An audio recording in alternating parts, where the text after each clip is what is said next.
ভাবতে খুব অবাক লাগে যে মেয়েদের কোনো নিজের বাড়ি হয় না, সেটা স্বামীর বাড়ি, শ্বশুর বাড়ি, বাবার বাড়ি বা সন্তানের বাড়ি, যে জায়গায় হোক না কেন মেয়েদের নিজস্ব কোনো বাড়ি নেই। সেটা যদি তাদের নিজের ইনকামেও তৈরি হয় তারপরেও তাই, সেটাও কিন্তু বলা যায় না যে এটা আমার বাড়ি, কারণ সমস্ত জায়গা থেকেই কিন্তু মেয়েরা বিতাড়িত। সেটা যেখানেই হোক না কেন, যাদের কাজ জন্য মেয়েরা এত কিছু করে, সেটা বাবার বাড়ি হোক, একটা বয়সের পর থেকে কিন্তু বাবার বাড়ির মানুষজন, বাবা মা থেকে শুরু করে সবাই কিন্তু অনেকটা দ্বিধাদ্বন্দ্বে ভুগতে থাকে যে এই মেয়ে কবে পার হবে আর মেয়ে কবে আমাদের ঘাট থেকে নামবে। আবার শ্বশুরবাড়িতেও কিন্তু সেরকমই অবস্থা, মানে প্রত্যেকটা দিন বা প্রত্যেকটা মুহূর্ত কিন্তু বুঝিয়ে দেওয়া হয়, সেটা মুখে বলুক আর নাই বলুক, যেটা তোমার বাড়ি নয়, এখানে তোমার কোনো অধিকার নেই, বা এখানে শুধুমাত্র তুমি এসেছো কর্ম করার জন্য, যেটা কিন্তু তোমাকে করতে হবে। আর একটু পান থেকে চুন খসলেই কিন্তু তোমাকে শুনতে হবে যে তুমি বাড়ি থেকে চলে যাও কিংবা বেরিয়ে যাও, কিংবা এটা তোমার বাড়ি নয়। হাজারো কথা শুনতে হয়। ছেলের বাড়িতেও সেরকম, বা কোনো মেয়ের বাড়িতে গেলে তো কোনো কথাই নেই। তো এইভাবেই কিন্তু মেয়েদের সারাটা জীবন জন্ম থেকে মৃত্যু পর্যন্ত কেটেই যায়। Everyone, good morning. আমি অনুমিতা, ব্লগার অনুমিতাতে তোমাদের সবাইকে জানাই অনেক ভালোবাসার অনেক স্বাগত।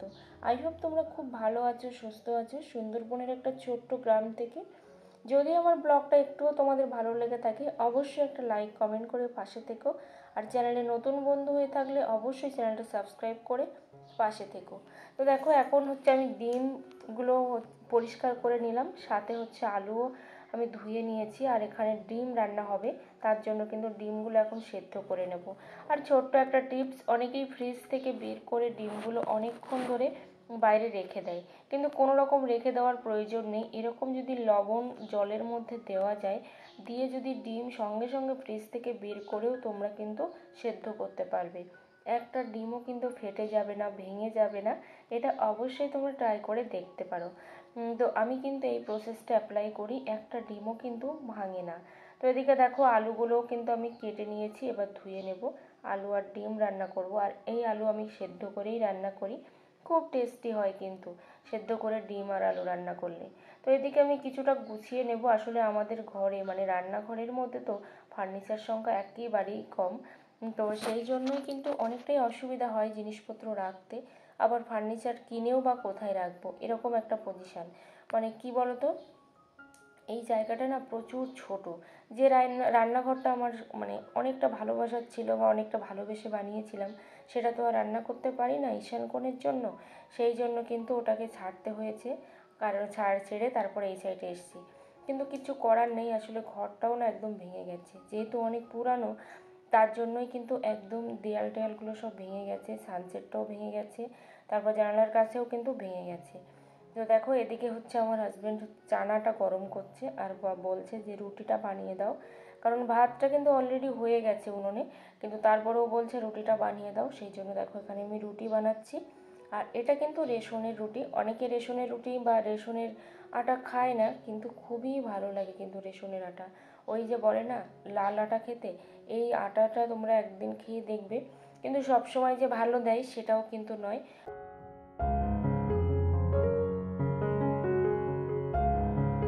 জানো তো, এই সারাটা দিন, মানে সেই ভোর 5টা কিংবা 4:30 থেকে উঠে সেই রাত্রি 11টা পর্যন্ত, 10:30টা পর্যন্ত এতটা এতটা পরিশ্রম করার পরেও শুধু যে সংসারে রান্না বান্না ঘর গোছানো এগুলো নয়, এগুলো ছাড়াও কিন্তু প্রচুর কাজ থাকে। তো সেই সব সমস্ত সব কিছু করার পরেও কিন্তু শুনতে হয় যে কি করো, বা আজকে কি করেছো, কোনটা করেছো। এরকম কিন্তু অনেক মানুষ থাকে, বা অনেকেই বলে তুমি তো ঘরের মধ্যে থাকো।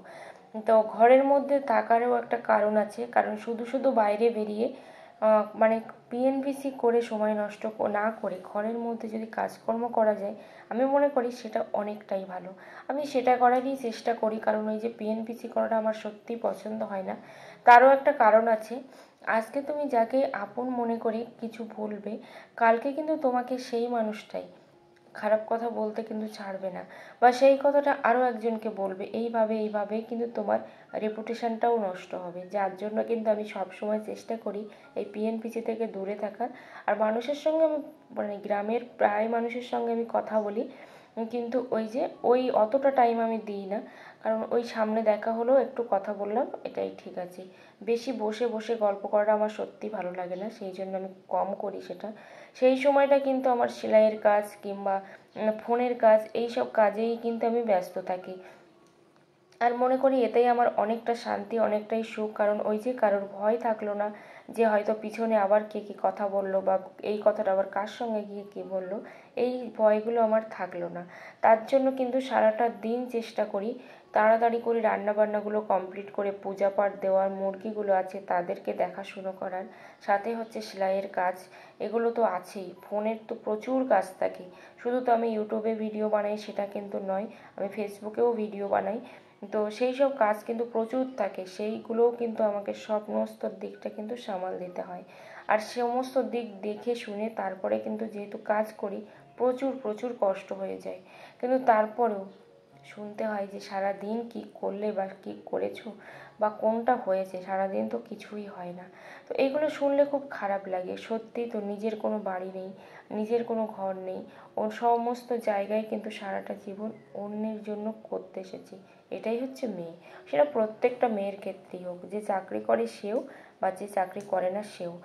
কিন্তু একটা জিনিস অবশ্যই মেয়েদেরকে নিজে পায়ে দাঁড়ানো উচিত, চাকরি করা উচিত, সেটা যাই হোক না কেন, যত টাকার বেতনই হোক না কেন। কারণ মেয়েরা স্বাবলম্বী না হলে কখন কিভাবে কাকে কোন পরিস্থিতিতে পড়তে হবে সত্যি কিচ্ছু বলার নেই।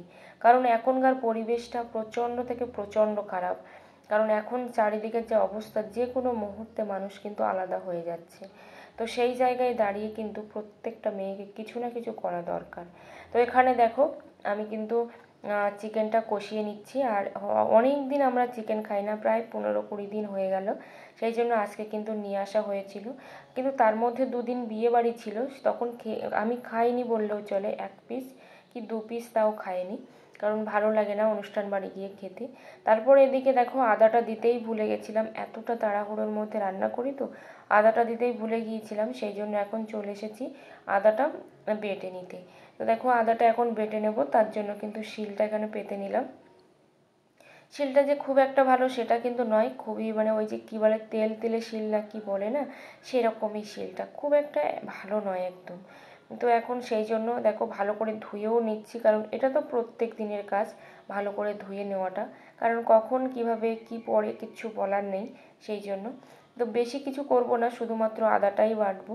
আর সামনে দেখতে পাচ্ছ একটা কচু পড়ে আছে, কচুটা না এত গলা চুলকিয়েছিল যে আমার হাজব্যান্ডের পুরো মাথাটাও তো পুরো চুলকাচ্ছিল, মানে এমন অসুস্থ হয়ে পড়েছিল। আমিও সেম, আমারও গলা চুলকালে কিন্তু মাথা টাথাগুলো কেমন ভার হয়ে যায়। তো এখন দেখো বেটে নিচ্ছে। আর কে কে এরকম শিলে বাটো অবশ্যই কমেন্ট করো, আমি যদিও শিলে খুবই কম বাটি। তো এদিকে দেখো আদাটাও কিন্তু নিয়ে চলে এসেছি, তো উনুনে রান্না করতে করতে আবার নিয়ে চলে এসেছি গ্যাসে। তার কারণ হচ্ছে একটাই, উনুনে না প্রচণ্ড পরিমাণে তাড়াহুড়ো করে রান্না করতে হয়, আর না হলে তো নিভেই যায়, তোমরা জানো যারা উনুনে রান্না করো। কিন্তু ওই যে অন্যান্য কাজগুলো করার জন্য, ঘরটা মুছে নেওয়ার জন্য ভাবলাম যে না, রান্নাটা গ্যাসেই বসিয়ে দিই, যেহেতু সব রান্নাগুলো কমপ্লিট হয়ে গেছে, চিকেনটা বাকি আছে, তো গ্যাসেই বসিয়ে দিই, দিয়ে আমি অন্যান্য কাজগুলো সেরে নিই, তাহলে আমার অনেকটাই সুবিধা হবে। তো সেই জন্য দেখো এখন কিন্তু এখানে বসিয়ে দিয়ে অন্যান্য কাজবাজগুলো আমি সেরে নেব।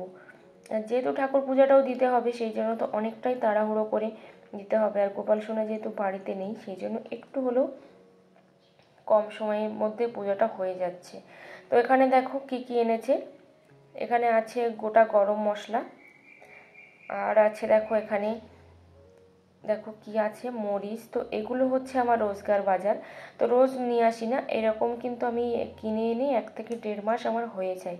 সত্যি কথা, আমার কিন্তু বেশি লাগে না, কারণ এরকম বাড়ির যদি গুঁড়ো মশলা বানিয়ে রাখা যায়, জিরে মরিচ আর ধনে এই 3টে একসঙ্গে মিলিয়ে, আর সাথে কিছু শুকনো লঙ্কা, এগুলো দিয়ে কিন্তু আমি বাড়িতেই বানিয়ে রাখি মশলার গুঁড়োটা। তাহলে কি হয়, অনেকটা কাজেরও সুবিধা হয়, সাথে কিন্তু বাজার থেকে ওই যে দিয়ে কিনে নিয়ে আসা হয় সেটাও কিন্তু হয় না, তাতে কিন্তু আমার অনেক টাকা সাশ্রয় হয়, আর টেস্টটাও কিন্তু অনেকটাই ভালো হয়। সত্যি কথা, আমি ভীষণ ভালোবাসি এই বাড়িতে বানানো মশলাটা। আর এখানে আছে গুড়, আমি বানাবো আমের আচার বা আমের জেলি, যেটাই বলো সেটাই বানাবো।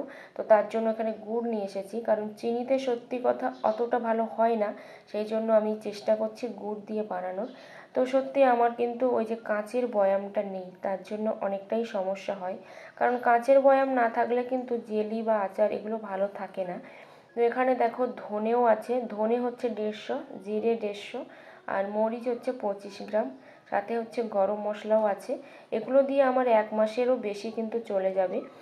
তারপর টাটা লবণ আছে, লবণটা তো আমরা প্রত্যেকেই কম বেশি খেয়ে থাকি।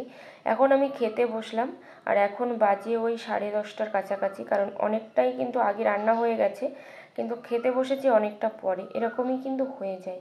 আর বাইরে দেখো প্রচুর পরিমাণে রোদ্দুর পড়েছে, যেহেতু ছাগলটা খুব অসুস্থ, ছাগলের বাচ্চাটা, তার জন্য কিন্তু ডাক্তারও এসেছে। তো সেটা তোমাদের সঙ্গে শেয়ার করিনি, কারণ একবার কিন্তু শেয়ার করেছিলাম, করার পরে দেখলাম আমার ইয়েলো ডলার দিয়ে দিয়েছিল, তার জন্য কিন্তু আমি শেয়ার করিনি। আর এটা হচ্ছে একটা সেন্সিটিভ কন্টেন্টের মধ্যে পড়ে, কোনো রকম কোনো জিনিস অপারেশন করা কিংবা কোনো রক্ত দেখানো, এগুলো কিন্তু সেন্সিটিভ কন্টেন্টের মধ্যে পড়ে, যার জন্য আমার আর কিন্তু এটা দেখানো হয়নি বা দেখাইও না। যদি আমার কোনো কথা তোমাদের খারাপ লেগে থাকে অবশ্যই তোমরা ক্ষমা করে দিও, আর সাথে যদি ভালো লেগে থাকে অবশ্যই একটা লাইক কমেন্ট করে পাশে থেকো। আর এখানে দেখো দুটো সুতো নিয়ে আসা হয়েছে, আর সাথে হচ্ছে একটা ফলস পাড়, এটা একজনের চুড়িদার বানাবো তার জন্য। আর সাদা সুতোটা হচ্ছে কাঁথা সেলাই করব, কিন্তু কিভাবে যে সুতোটা বসাতে হয় সেটাই কিন্তু এখনো পর্যন্ত বুঝে উঠতে পারছি না।